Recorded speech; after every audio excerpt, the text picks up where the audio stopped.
Our first ever Bolt briefing. Hey everyone, Taylor here. Welcome back to the channel. I wanted to start this series to just go through different articles that I come across throughout the internet about the Chargers, any updates, opinions. I decided that I wanted to start the Bolt breakdown. So this will be a weekly series where I will just go through the internet, look up different articles from different blogs and websites, and just talk about them and give my opinion on them. So I have a few articles that I saw today that I want to go through. So the first one I have is from Bolt Beat. So let's pull this up. All right, so I had seen this on X this morning. Someone had posted this and then added their comments. The headline's a little bit misleading. It kind of pulls you in to say, who talks bad about Justin Herbert? This was an article where Kyle Van Noy, who was a linebacker for the Chargers a couple years ago, gave his opinion on Herbert. So going through this, he was being interviewed. He talks about Herbert being a great teammate. He's really focused, really driven. There's a quote in here that says, part of me thinks he needs to relax a little bit because he cares so much. He's a perfectionist. So if you're a player, I would think that that's a teammate that you want to be around, you want to have as the center point of the team. But the one piece that seems to be blown out of proportion, and I guess you can read it multiple ways, is there's a part in here about film study. So the part here says, you've already accomplished so much. I know he wants to accomplish even more. The one part here says, you've already accomplished so much. I know he wants to accomplish even more. But I do feel like he takes the game very seriously, Van Noy added. The one thing I will say about Justin is he works really hard, and I appreciate that as a teammate. But sometimes you don't have to work as hard. Let's take a step back for a second and diagnose. Am I doing other parts of the game like the film study enough? The article goes on to read, it extends beyond just film study, though. Van Noy elaborated on what he meant by doing more, which seems to apply to the extracurricular activities away from the field. According to Van Noy, Herbert would go to things such as team dinners, but he alluded that the Chargers signal caller still could have done more to be the leader of men in the locker room. He would go to team dinners, but I think he could also do more. And that's just me from my year of being with him. He's still young. And I'm sure he's way better now than since I was there. But that was just something he could do even more, Van Noy said. So it's interesting because when you listen to Harbaugh and Herbert's teammates talk about him, you would not get the sense that he doesn't study film and he's not a leader of men in that locker room. I mean, Harbaugh raves about him. So I think this is a culmination of, I think it was year 3 of Herbert being the starter. Brandon Staley was the head coach, so he had bad leadership from the top. I think this is just a snapshot, but not the full picture of Herbert. But a storyline like this grabs people's attentions, gets headlines, and then kind of gets blown out of proportion. I don't think Justin Herbert is the same player he was when he played with Van Noy, and I definitely don't think that he does not study film. I mean, look at his numbers last year. He threw 3 interceptions. Like, you can't tell me that he doesn't study film and has that TD to INT ratio. Just doesn't make sense to me. But at the end of the day, blogs do need to put out attention-seeking headlines. The headline here is a little bit misleading, but I think this conversation got a little bit blown out of proportion, but I also don't think that Herbert is the player that Van Noy is talking about. All right, so the next article is still on Bolt Beat. I came across this morning. I thought that this is an interesting free agent pickup if Ortiz wants to go this route. So this article says, perfect free agent flyer falls in Chargers' lap after All Pro's latest comments. No, the free agent hasn't fell in their lap. He's been out there. He wasn't signed on the initial wave. There's talks he would be. I don't think Ortiz signed him because the price was too high at the time. But this article talks about Stephon Gilmore. Gilmore put out that he wants to look for a team that's the right situation for him. I think he wants to win. He's getting up there in age. So the article goes on.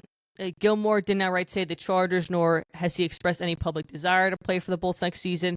However, there are not many other situations in the league that would be as promising for Gilmore as the Chargers are. I think if the Chargers can do it, absolutely sign him. He's a veteran in that locker room. He's a leader. He's going to play hard. And plus, you still have a very young secondary. I mean, you have 2 corners in Still and Hart, who were drafted last year. You drafted a couple more rookies in the secondary.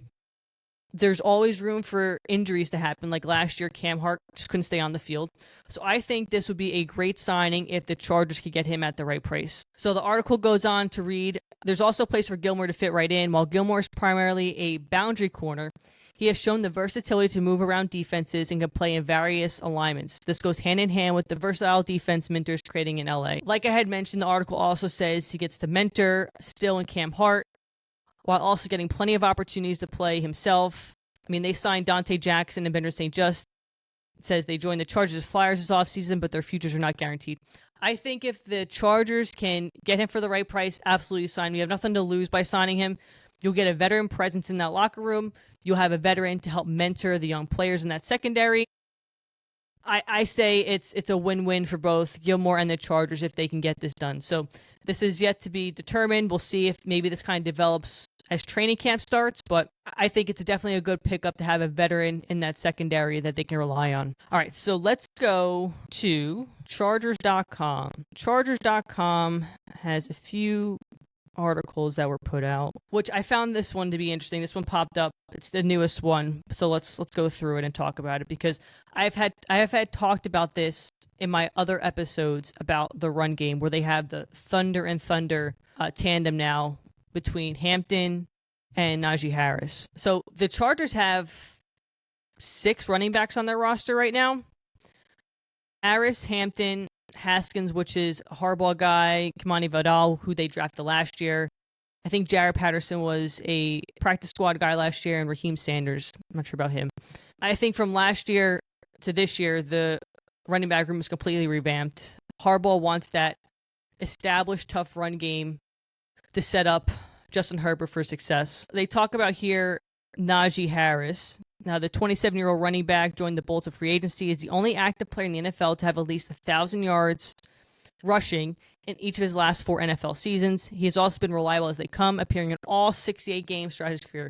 Can you imagine if the Chargers had a running back that could stay healthy? I mean, Eckler was hurt. Melvin Gordon was hurt. Ryan Matthews was always hurt. Last year, J.K. Dobbins was hurt.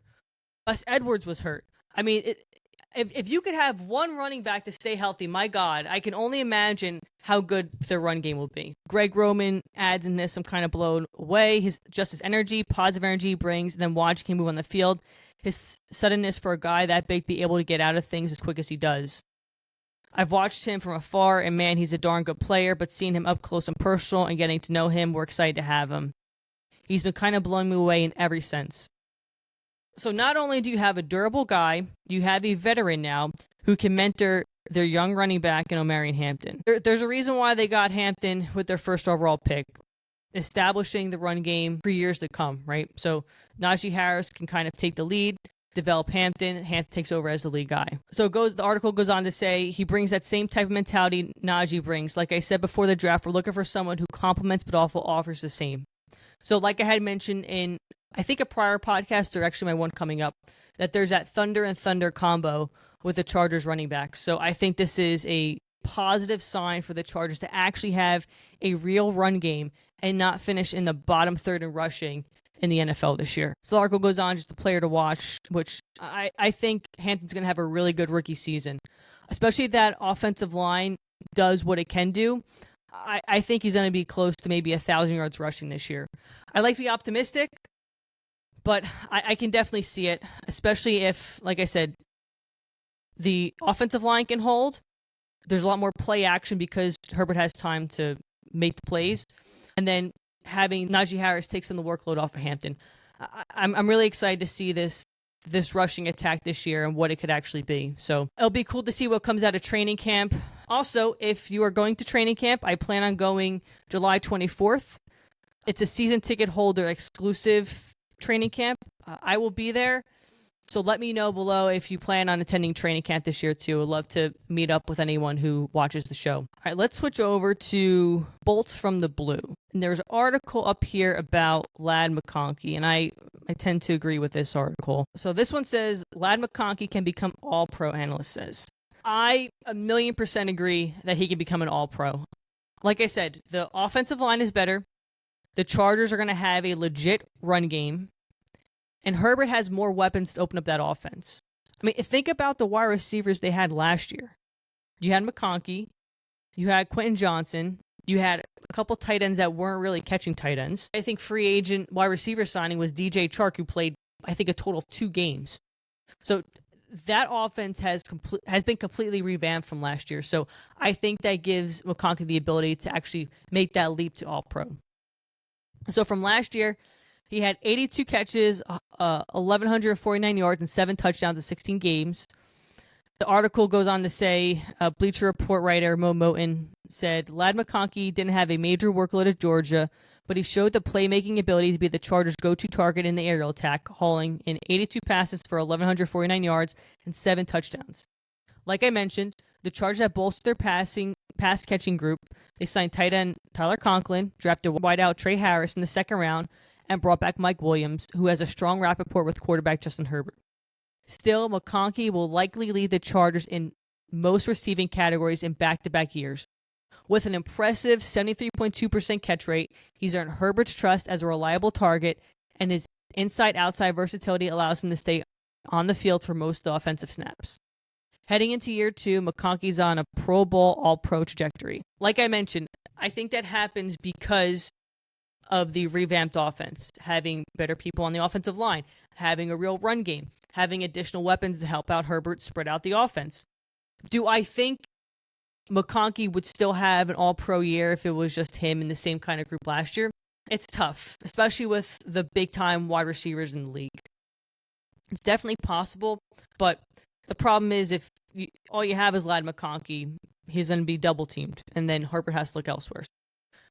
I agree with this article that he definitely has the ability to be an All-Pro. I would really love to see him hit like 1,400 yards, 10-plus touchdowns. And I'm really looking forward to seeing if Herbert can put up lines like he had with his best offensive year in 21, where he had like 5,000 passing yards, 40-something touchdowns. If he could put up those numbers, have McConkey have an All-Pro year, have a, at least a 12-5 record, you could put McConkey as an All-Pro. You probably put Justin Herbert as an All-Pro. And that team's going deep into the playoffs. So that's pretty cool to think about from a Chargers fan who suffered for many years where you think you have the players and the talent and they just never live up to expectations. So like I said, I'm super excited going into training camp, kind of seeing what comes out of it, what players stand out, which ones are on the cut list. And I'll go through them in other episodes talking about any news coming out of training camp. But I think this is a great way to just kind of talk about what's going on in the Chargers universe, put my thoughts out on it, and then just open up conversations to other Chargers fans. I would love to hear your thoughts, your comments about the different articles I talked about. I'll put the links to these articles in the description too if you want to read them. But this will be one of many ongoing episodes for this series. Looking forward to chatting again next week, talking about whatever news is out there in the Chargers universe.